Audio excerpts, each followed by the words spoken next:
რამე კარგი კამერა მირჩიე ძმაო. კარგი კამერა შენთვის სხვა არის, ჩემთვის სხვა არის. უნივერსალური კამერა არ არსებობს. რატომ?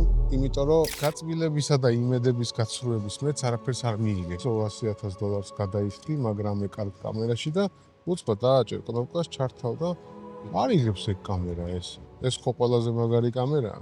500,000 დამიჯდა ბლად.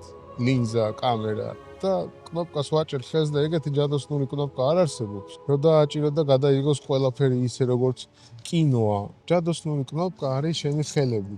ანუ ხელები უნდა გეზდებოდეს იქიდან, საიდანაც საჭიროა. ეგ ერთი, მეორე უნდა გქონდეს გამოცდილება, პრაქტიკა და ასე შემდეგ. ამიტომ ყველაზე კარგი კამერა დღესდღეობით შენთვის არის ის, რისი საშუალებაც გაქვს ამჟამად, ამ წუთას, ამ მომენტში.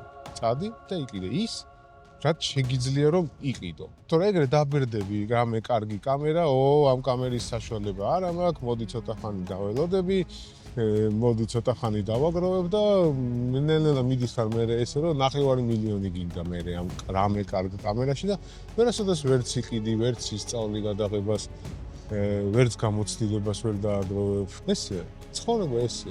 ნაბიჯ, წვალებით, მეტი შეცდომების დაშვებით სწავლობ და იძენ გამოცდილებას. დაივიწყეთ რამე კარგი კამერა და რამე კარგი ლინზა.